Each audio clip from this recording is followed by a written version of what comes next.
हे guys, welcome back. Devesh Mishra के साथ आपके बीच हाजिर हो चुका हूं 69,000 शिक्षक भर्ती के साथ। चलिए शुरुआत करते हैं। मैं जानता हूं आप सब बहुत सारे आपके पास सवाल होंगे, मैं समझ सकता हूं। उम्मीद करूंगा इस वीडियो के माध्यम से बहुत सारी चीज़ें ख़त्म करूंगा। सबसे बड़ी चीज़ है कल काउंसलिंग है और आप कन्फ्यूजन में होंगे कल जाऊँ कि ना जाऊँ, आज निकलूँ कि ना निकलूँ, क्योंकि मेरा घर प्रयागराज में है और 700 किलोमीटर दूर जाना है।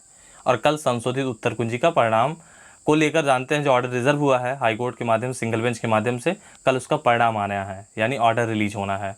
तो क्या करूं सर, जाना चाहिए कि नहीं जाना चाहिए, ये बहुत ज़्यादा सवाल हैं। दूसरा, सर हर ज़िले के दिशा निर्देश मुझे चाहिए, काउंसलिंग की विज्ञप्ति चाहिए। और तीसरा, सेकंड काउंसलिंग वाले जो अचयनित हैं बहुत ज़्यादा परेशान हैं।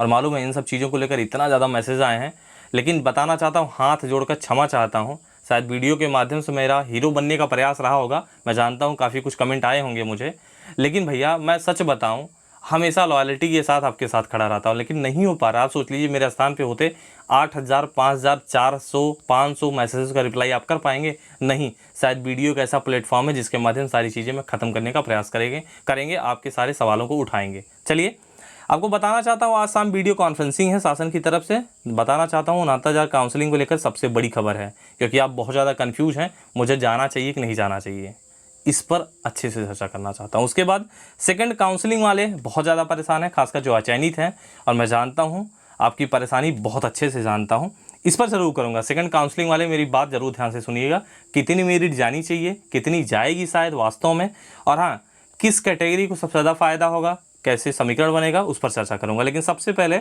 जो मैं देख पा रहा हूँ ज़्यादा सवाल आ रहे हैं कि सर काउंसलिंग है कल, जाना चाहिए कि नहीं जाना चाहिए, सरकार की तैयारी क्या है। यहाँ देख सकते हैं वीडियो कॉन्फ्रेंसिंग 2/6/2020 सायं 6 बजे, आज की है भैया तारीख 2 और सायं 6 बजे, और कल ही रिलीज कर दिया गया था। किसके माध्यम से? प्रेषक सचिव उत्तर प्रदेश बेसिक शिक्षा प्रयागराज के माध्यम से रिलीज किया गया कल की डेट में कि आज सायं 6 बजे वीडियो कॉन्फ्रेंसिंग है समस्त जिला बेसिक शिक्षा अधिकारी, समस्त जनपद उत्तर प्रदेश का। और हाँ बताना चाहता हूँ 69,000 काउंसलिंग के संबंध में ये वीडियो कॉन्फ्रेंसिंग है, और आपको बताना ये भी चाहता हूँ, यहाँ आपको दिखा दूँ 3 से 6 के बीच में काउंसलिंग आहूत की जा रही है। ठीक है, दिनांक 3/6/2020 को प्रारंभ होने वाली काउंसलिंग के संबंध में आवश्यक तैयारियों पर विचार विमर्श करते हुए वीडियो कॉन्फ्रेंसिंग दिनांक 2/6/2020 सायं 6 बजे आहूत की गई है।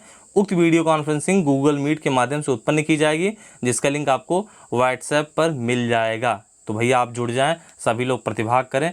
समस्त जिला बेसिक शिक्षा अधिकारी यहाँ देख सकते हैं, अनिल कुमार उप सचिव हैं, दिखाना चाहता हूँ आपको, इनके माध्यम से ये देख पा रहा हूँ कि रिलीज किया गया है। और हाँ अब आपको ये बताना चाहता हूँ, शासन एकदम गंभीर है, आपको मुझे ऐसा लगता है यदि शासन गंभीर नहीं होता तो ये वीडियो कॉन्फ्रेंसिंग आज मुझे नहीं लगता कि शुरुआत की जाती, आज इसका प्लेटफॉर्म तैयार होता। कल काउंसलिंग है, इसीलिए ये वीडियो कॉन्फ्रेंसिंग आपके लिए शुरुआत की जा रही है, शायद स्टार्ट हुई है। शायद आपको लेकर बहुत ज़्यादा शासन सीरियस है। क्यों? क्योंकि कल हाई कोर्ट का ऑर्डर आना है, और काफ़ी लोग कंफ्यूज होंगे सर क्या करूं, जाना चाहिए कि नहीं जाना चाहिए। देख लीजिए, जो शासन का प्री शेड्यूल्ड है उसी अनुरूप कार्य कर रही है। इसका मतलब साफ साफ ये है कि सरकार हाई कोर्ट का जो भी ऑर्डर आएगा डबल बेंच में चैलेंज होना है। सरकार की पूरी मंशा है, पूरी तैयारी है, और आपकी काउंसलिंग होने के उपरांत नियुक्ति पत्र देने की पूरी तैयारी है। ये वीडियो कॉन्फ्रेंसिंग के माध्यम से चीज़ें स्पष्ट हो जाती हैं कि सरकार एकदम सीरियस है। बहुत सारे लोग भर्ती फंसाना चाहते हैं, मैं नहीं जानता वो कौन लोग हैं, लेकिन इतना ज़रूर जानता हूँ, आप जो पहले से प्री शेड्यूल्ड है, अभी आप घर से निकल जाएं, कल जाके काउंसलिंग कराएं। मैं जानता हूँ ज़िंदगी बहुत भाग दौड़ फाने हैं, एक बार और सही, लेकिन सरकार अभी आपके साथ है। यहाँ देख सकते हैं, आपको जो दिखाना चाहता हूँ दिखाया भी, और आप मेरी बात को शायद समझे भी होंगे कि सरकार सीरियस है काउंसलिंग को लेकर, नियुक्ति पत्र को लेकर। बाकी चीज़ें हाईकोर्ट का जो ऑर्डर आएगा सरकार डबल बेंच चैलेंज करेगी, आपको 6 तारीख को उम्मीद करता हूँ नियुक्ति पत्र देगी। इस विज्ञप्ति के माध्यम से ये चीज़ें स्पष्ट हो जाती हैं, बाकी चीज़ें जो भविष्य में छिपी हुई हैं नहीं जानता। अब हाँ, जो सबसे बड़ा सवाल ये है कि सर सेकंड काउंसलिंग की मेरिट कितनी जाएगी।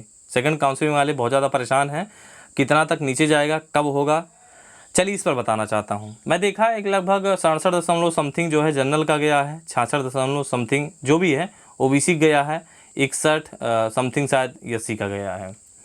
अब सबसे ज़्यादा सवाल है कि सर मेरा 63 है, होगा कि नहीं होगा, जनरल वाला कह रहा है। ओबीसी वाला भाई कह रहा है कि सर मेरा 59 है, 64 है, होगा कि नहीं होगा। भैया बताना चाहता हूँ, जो भी कट ऑफ गया है सबसे ज़्यादा निर्भर करता है कि सीट कितनी वैकेंट होगी सेकंड काउंसलिंग के लिए।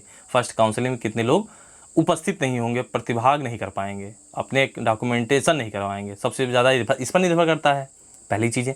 दूसरी चीज़ें, किस कैटेगरी की कितनी सीटें खाली रहेंगी। भैया मान के चलें अगर ओबीसी कैटेगरी इस भर्ती में ज़्यादा है, मान लें 1 मिनट के लिए, और सबसे ज़्यादा शायद चयन भी होगा, उम्मीद करता हूँ, भगवान जाने क्या है, नहीं जानता, पूरे आंकड़े नहीं मिलाया हूँ, किसी भी वर्ग की बात कर रहा हूँ। मान लीजिए 80 वर्ग की बात कर लूँ, तो कितने ऐसे कैंडिडेट हैं जो 69,000 की प्रथम काउंसलिंग में उनका नाम है पहली लिस्ट में और वो प्रतिभाग नहीं किए। सबसे ज़्यादा सोच लीजिए, उन्हीं का गुणांक सबसे नीचे आएगा। तो आपको बताना चाहता हूँ 69,000 के सापेक्ष फिर सेकंड काउंसलिंग के लिए लिस्ट बनेगी, लेकिन सबसे ज़्यादा ये निर्भर करेगा कितनी सीट खाली रहेगी और किस कैटेगरी की सबसे ज़्यादा सीटें खाली जा रही हैं। उसी के हिसाब से सेकंड काउंसलिंग का गुणांक निर्भर करेगा कितना नीचे आएगा। हाँ, ये तय हो गया, शायद मेरी बात को आप समझते होंगे ना। अब मान के चलें अगर सेकंड काउंसलिंग में 5 सीटें जनरल की खाली जाती हैं, 15 सीटें ओबीसी खाली जाती हैं, एससी के लगभग 50 सीट खाली जाती हैं, तो सबसे ज़्यादा नीचे किसका गुणांक आएगा, तो एससी का आएगा ना। बिल्कुल सोच लीजिए, तो ये डिपेंड करता है। तो सेकंड काउंसलिंग में आपको देखने को मिलेगा कुछ अलग चीज़ें हो सकता है, या शायद सबके बराबर सीटें लगभग खाली जाएं, तो ये भी आपको देखने को मिलेगा। हाँ, अब ये आपके सवाल होंगे कि सर मेरा इतना बन रहा है, 64 बन रहा है, 63 बन रहा है, मेरा होगा क्या। बताना चाहता हूँ, जो भी 67 जनरल का गया है, 66 ओबीसी का गया है, 61 एससी का गया है, देखिए यहाँ से प्लस माइनस 1.5 गुणांक होना बहुत बड़ी बात होती है। नीचे के नंबरों में बहुत ज़्यादा ट्रैफिक होता है, यानी कि प्लस माइनस 1.5 समझते होंगे टॉलरेंस ना, इतना नीचे आ सकता है ज़्यादा से ज़्यादा। यानी कि 67 की बात कर रहा हूँ, 67 समथिंग गया है जनरल का, 1.5 गुणांक नीचे आना या 1.5 गुणांक नीचे आना अपने आप में मायने रखता है सेकंड काउंसलिंग में। कितना सीट खाली जाएगा, 50,000 थोड़ी नहीं जाएगा। देखिए सत्य से मैं अवगत कराता हूँ, बिना फिल्टर के बोलता हूँ। यदि आप ज़्यादा उम्मीदें सोच लें, अगर 64 वाला सोच ले कि मेरा हो जाएगा, देखिए उम्मीदें नहीं तोड़ रहा हूँ, लेकिन यही सत्य है। अब 67 से 64 आना, 3% नीचे आना जो अपने आप में मायने रखता है। क्या 50,000 सीटें खाली जाएंगी 69,000 में, क्या 40,000 जाएंगी, 5 से 10,000, शायद 5,000 भी मुश्किल हो जाएगा, शायद 10,000। ये मैं मैक्सिमम सोच पा रहा हूँ, 10,000 मैक्सिमम बता रहा हूँ, लेकिन अपने आप में बहुत बड़ी चीज़ होगी। तो 3% प्लस माइनस नहीं, ज़्यादा से ज़्यादा 1.5% उम्मीद करता हूँ, समझते होंगे मेरी बात को। ऐसे किसी भी वर्ग की बात कर लूँ मैं, प्लस माइनस 1.5% नीचे आना अपने आप में बड़ी बात होगी। चलिए आपकी इच्छा है तो 2% मैक्सिमम, लेकिन 2% यानी 67 अगर गया है जनरल का, तो अगर मैं सोच लूँ कि 65 आ जाए तो बेहतर है। शायद 65 समथिंग वाला चयन पा जाए, लेकिन 65 तक ना आ पाए, समझते होंगे मेरी बात को। तो ज़्यादा से ज़्यादा 2, कम से कम कह सकता हूँ 0.5 भी हो सकता है, 0.7 भी हो सकता है, 0.8 भी हो सकता है, 0.9 हो सकता है। तो 1.5 तक मैं मान सकता हूँ, प्लस माइनस इतना डिफर करेगा। लेकिन अगर आप सोचें कि बहुत ज़्यादा आ जाएगी नीचे, असंभव है, क्योंकि नीचे के नंबरों में बताना चाहता हूँ लगभग 67-68,000 अभी लोग बचे हुए हैं, और नीचे के नंबर में बहुत ज़्यादा ट्रैफिक होता है। अब सोच लीजिए, जितने आप सिलेक्ट हुए हैं उतने ही बचे हुए हैं, उतने ही बचे हुए, आपके दिमाग में आना चाहिए ना। जितने सेलेक्ट हुए हैं, मोटा मोटा मैं आंकड़ा दूं तो 67 के नीचे, 66 के नीचे, 61 के नीचे उतने बचे हुए हैं। उतनी ज़्यादा भीड़ है, कितनी ट्रैफिक है देख लें, उतना ऊपर से नीचे चला आए हैं। लेकिन अब सोच लूँ कि चलो यार अगर थोड़ा सा घट जाए, ये 62 आ जाए जनरल का, इसका 59 आ जाए, इनका 60 आ जाए, 60 तो आ सकता है, मैं कह लूँ कि 56 आ जाए, मुश्किल हुआ, ज़्यादा से ज़्यादा 1.5।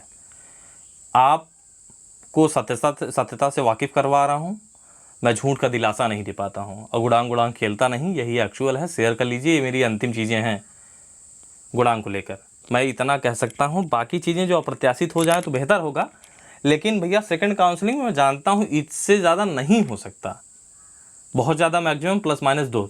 शायद मेरी बात को समझते होंगे, उम्मीद करता हूँ। बाकी चीज़ें इंतज़ार करते हैं, अब चलते हैं। और ये भी बता दे रहा हूँ, प्लस माइनस 0.5 भी हो सकता है, 0.6, ऐसा नहीं कर रहा हूँ 2 वाले एकदम श्योर मान लें। झूठ का दिलासा नहीं दे पाता मैं। Bye bye.